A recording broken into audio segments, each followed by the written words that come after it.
Hello and welcome. I'm Kenzie. And I'm Carli, and this is Ask a Therapist.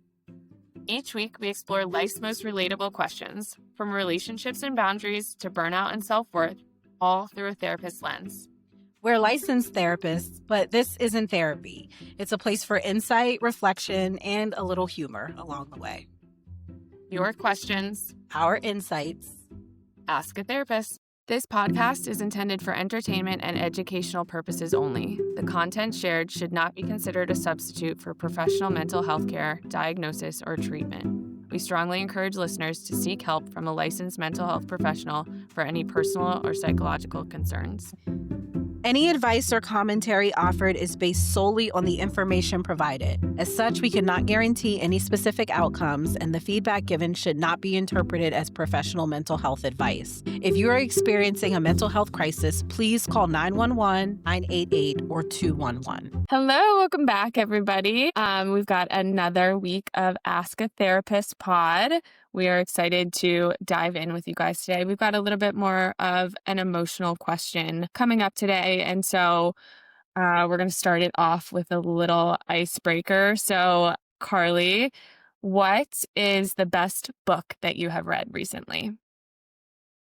Very good question. So I recently went back to read a book that I had learned some of the concepts from the book before I actually read it, but it's been a really good one. It's called Mindset by Carol Dweck. I think I might have referenced it on a past episode when we were talking about growth mindset. So I was familiar with the concept of having a growth versus fixed mindset, but just recently went back and read the entire book, which I think is a really good read. Definitely a good read for like parents raising children, and just like how to gear them in a growth versus fixed mindset. So good read. But I try to mix my reading up. So like a little bit of like leisure, a little bit of learning. So that's the most recent book that I finished. But I am also reading a Kennedy Ryan series, which I really love her work. It was recommended by a friend. Thanks, Ariana, for the recommendation. But I'm on the third book of the series. And so I'm working my way through those. What about you? I'm just thinking, I feel like I've heard of that series. And so I'm like, oh, Okay. that sounds like a good one. And then also the Carol Dweck one too. I'm like, oh, I've got some new ones that I want to read. But I have been in a little bit of a reading slump in 2026. I'm really big on audiobooks because I can like listen. Wait, you're already in 2026? We're Oh still in my 25. I'm like, how'd you get there? I so jumped to 2026. My mind is We're almost there, but not quite. completely in 2026. Hopefully I don't still have a reading slump in 2026, but 2025 was definitely in a little bit of a reading slump. I usually do audiobooks because I can like listen while I walk or just kind of put it on in the background. But I felt like I needed just a break from electronics and stuff recently. And so I got a hard copy of Firefly Lane by Kristen Hanna. And it's about two girls that like grow up across from each other and have very different upbringings and lives, but they're best friends, and it's how they've navigated through life together, and just the importance of like relationships. I was sobbing at the end, so I loved it. It was a good one. That's great. I love a book that brings a few tears. And like you, I totally rely on audiobooks because finding the time to I love a good like book. I do enjoy it, but it takes me so much longer to get through it because I feel like I never have the time. So if I can throw on an audiobook while I'm walking, cooking, getting dressed, things like that, that's usually how I make it through them. Same. I think it's so hard with some of those like more self-help books too, though, because I'm like, oh, I want to like pause and write some of it, like really retain it, write some of this stuff down. But it is like there's just not enough time in the day to read as much as I would like to. So I think that will be a goal for 2026, read a little bit more or listen to audiobooks a little bit more. Fair enough. Then I'll make a goal to read at least a few actual books that I don't just listen to. That'll be my goal. Love that. Yeah, so let's dive into today's question, which really seems so heartfelt. And I think anyone who's had a friend or family member who's gone through difficult health situations can maybe relate to this. So I'm Yeah. going to read the question. One of my friends just recovered from cancer. He had treatment for almost a year. After getting very good news last month, he is now struggling mentally with being normal or healthy and trusting his own body again. Also, picking up his normal routine like work, sports, etc., has been hard. Any tips on getting your old self back? Kenzie, what do you think about this one? Yeah, I think that first of all, this touches on a lot of emotion. I think that it is so difficult, so emotional, so hard. There's so much grief that goes through a cancer journey for the individual, for their family, for their friends. It is a very emotionally taxing experience. And I think that this question touches on something that's not talked about enough is the after part of recovery. So, when you are going through having cancer and finding that out and then having all of the appointments and the visits and we don't know what this person had to go through, but radiation, chemo, surgery, whatever it was that they had to go through. When you're doing that, there of course is fear, there of course is sadness and grief and so many emotions, but there also isn't a lot of time to slow down and feel those. Like, there is a plan, there are appointments, there is kind of just having to keep going. And so the emotional work really does begin when that part ends. And the truth is, your friend probably isn't ever going to get his quote unquote old self back. This is a life changing experience. And I don't think that they will and or should they. Like, this is something that is going to change how they see themselves, how they experience the world, the safety that they feel, and it's going to be a process to be able to work through this emotionally. Yeah, Kenzie, I'm with you. And I didn't want to sound discouraging in saying that, but I think you're right. Like, there is no going back to the version of this friend who didn't have this experience, right? That's not to say that there can't still be joy and like elements of that previous life that he can bring to the present. But the truth is that this likely has changed him. And that's not necessarily a negative thing or something that we should reject. I think accepting the fact that he had this experience and probably still lives with a decent amount of fear around it, which is completely understandable. Yeah. You may have to, to some degree, grieve the loss of that version of your friend and start to embrace a new version of your friend. And that goes for your friend as well. He may have to grieve the loss of the version of himself that he used to know or how he used to perceive things, what he used to prioritize, because it's possible that those things are now different. And that's a very normal part of experiencing trauma. And honestly, that's the lens that I was looking at this through is like he's experienced trauma. And so there's a whole like host of things that come along with that that we can't reject or just like wish away or think that time is gonna automatically heal it. No, we've got to actually address the trauma, process the trauma, and then accept the new normal that might emerge from that. Yeah, absolutely. I think that it's completely understandable for both this listener and their friend to want to cling on to what feels normal, to be like, okay, I want to get my old self back, or I want my friend to be able to get their old self back. Um, and so that can feel really difficult and hard when it's like, oh, but that's I can't erase this experience. I'm not the same person. But I think that as a friend, we always want to fix things for the people that we love. We always want to make it better. And so our initial reaction might be, okay, we just like, if I can just help them find joy in this again, or if I can just help them get back to their old self, then they'll feel better. And in some ways that does relieve a little bit of my discomfort because it is hard to see somebody go through the emotional process and the grief that comes with this.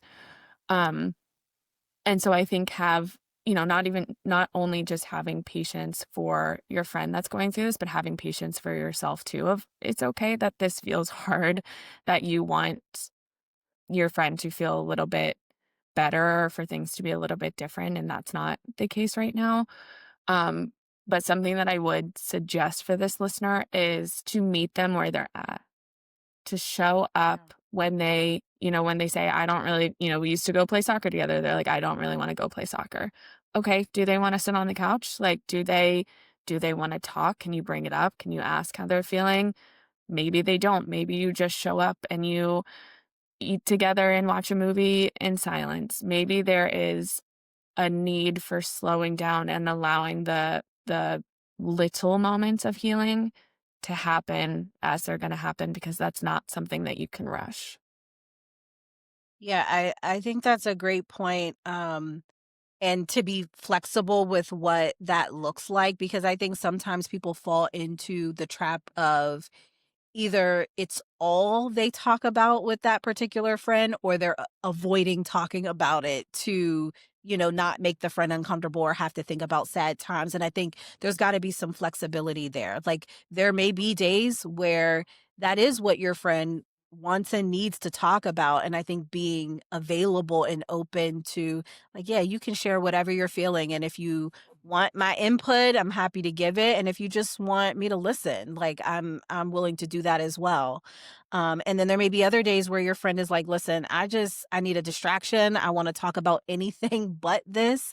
Yeah. And, being able to just watch a show and talk about it or, grab a coffee and catch up on other things or talk about things that are going on in your life as well. Cause sometimes that's what your friend also needs. Like if they've been kind of the focus of attention because they've been sick and everybody's kind of like focusing on that aspect, sometimes they're like, I just want to hear how your work has been or how things are going with your kids or, like that may be the type of normalcy that they need as well. So I think being flexible, like you said, to meet them where they are, to kind of give them that space to say, I can show up in whatever way you're needing. So I mean communicate it to me so that I can be there for you, but just being willing to adjust according to what they're needing at that time.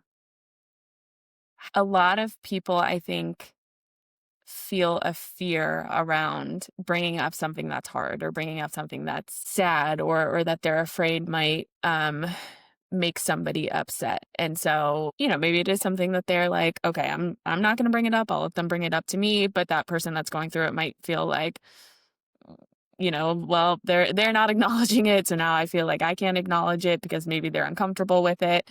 Um, so I really like what you just said about some days they might need to talk about it. Some days they might just be like, can we just kind of focus on something else?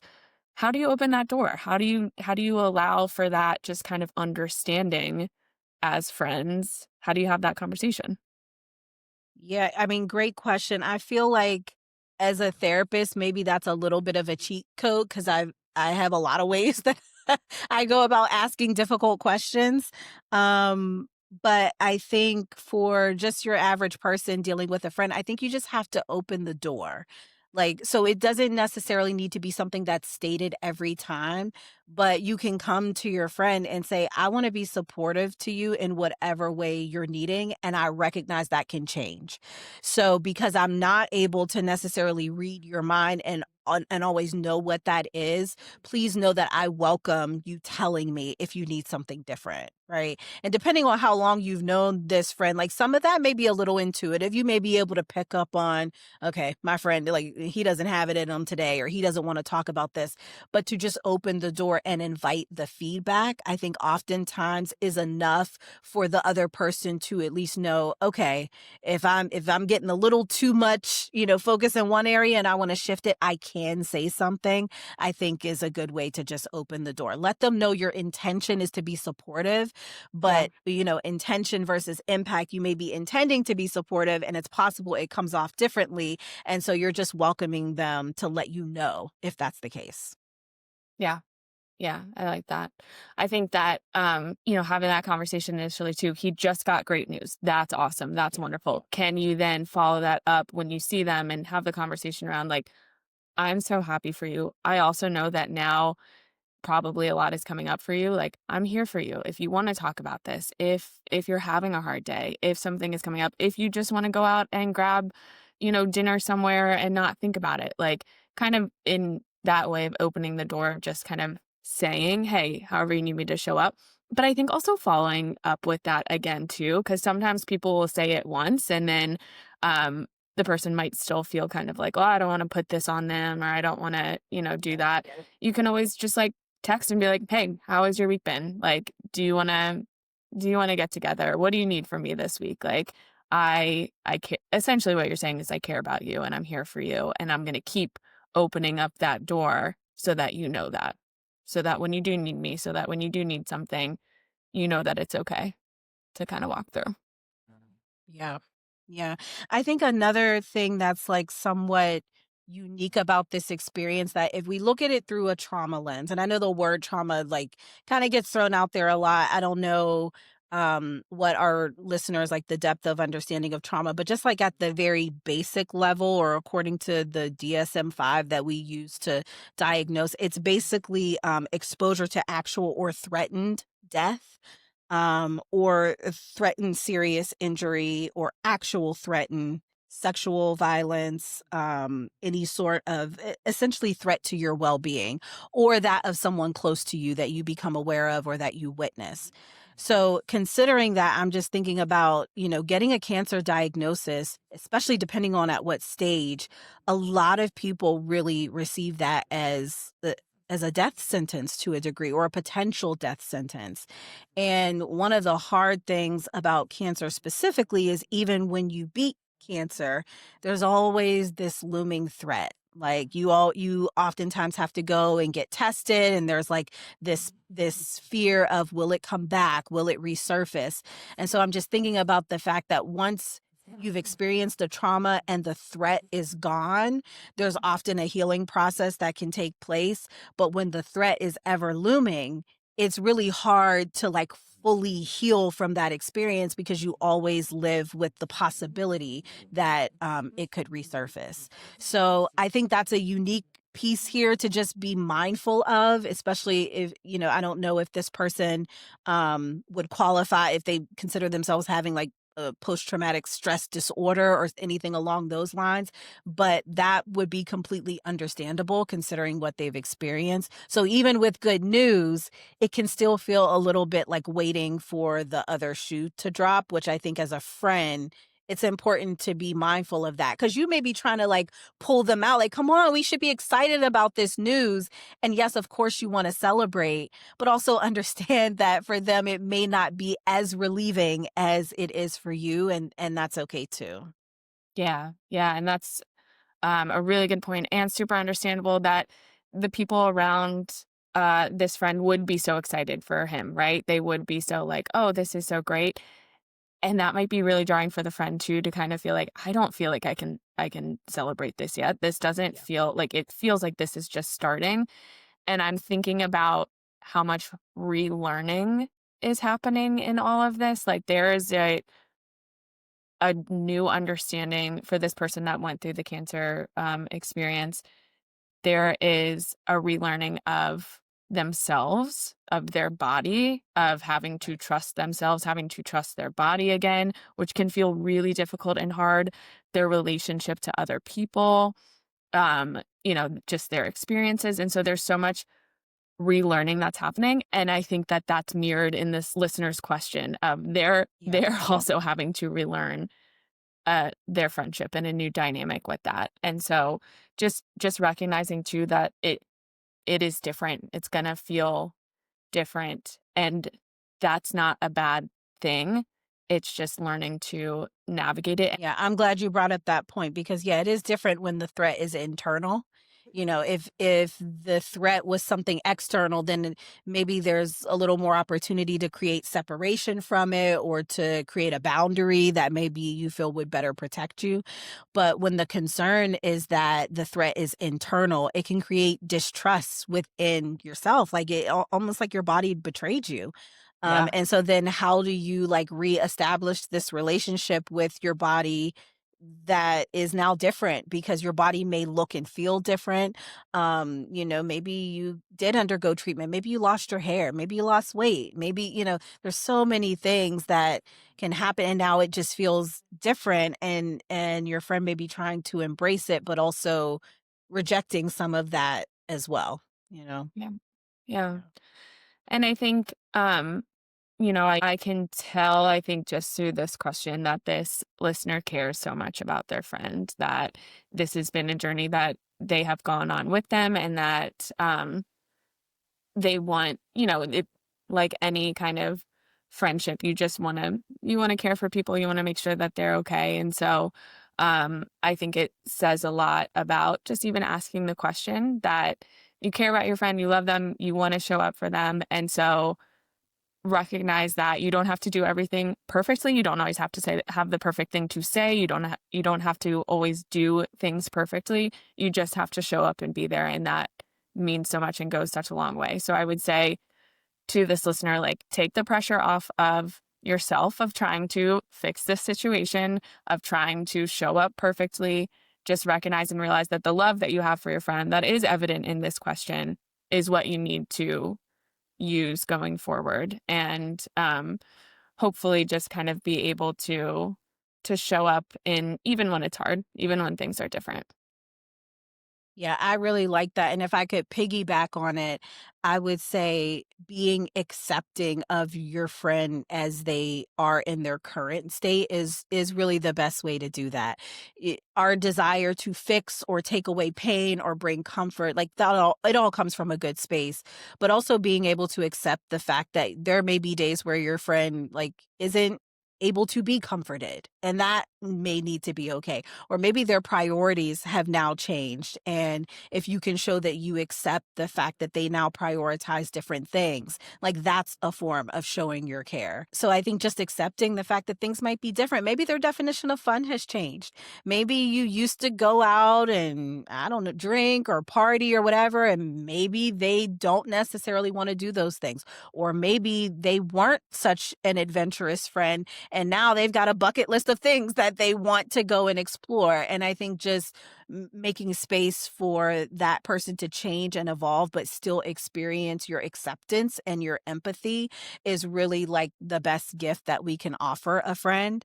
And just another, little tip, I do think in scenarios like this, support groups for people who have had similar experiences are incredibly helpful. It's just a unique experience to go through having cancer. And so, to have some people that you can talk to who get it, who have also undergone treatment or also live with similar fear and things like that, there's just something about not feeling alone in it. And so, to the listener, there may be certain support that you're not able to fully provide, and that's okay, but encouraging them, if they're open to therapy, if they're open to a support group of some sort, it may be helpful for them to speak to someone who can just better relate. And then they just feel a little less alone, a little bit like somebody else gets it. And that can go a long way too. I'm so happy that you said that. I am such a big advocate for support groups. When you've been through something like this, you just want somebody who understands, who gets it, who understands how Yeah. hard it is to kind of to not be able to go back to your old self, to feel like you have this different relationship with yourself and your body and your friends and your family, and just having other people who get that, understand that, have similar experiences is so healing and can be so validating. So, yes, to this listener, if you can, bring that up with your friend if they're not already in some kind of support group or something like that. I think that that could be a really helpful part of the healing for your friend as well. Yes, yes. Congratulations on recovery to your friend. We are hopeful that they're able to live a long, healthy life, and that you can be a part of it. So, continue to be adaptable, continue to be supportive, continue to be accepting, because we need friends, especially when we go through really difficult things. So, thank you for the care in this letter. And yeah, I think that's all for today. All right, we will see you guys next time. That's it for today's episode. We hope it gave you something to reflect on, or maybe even that aha moment. If so, you know the drill. Rate, review, subscribe, and don't forget to text it to the group chat. Remember, sharing is caring. If you have a question you want us to tackle, big or small, we want to hear it. Email us at info@askatherapistpod.com or slide into our DMs on Instagram at askatherapist_pod. You bring the questions. We'll bring the insight and probably a metaphor or two. This is Ask a Therapist. See you next time.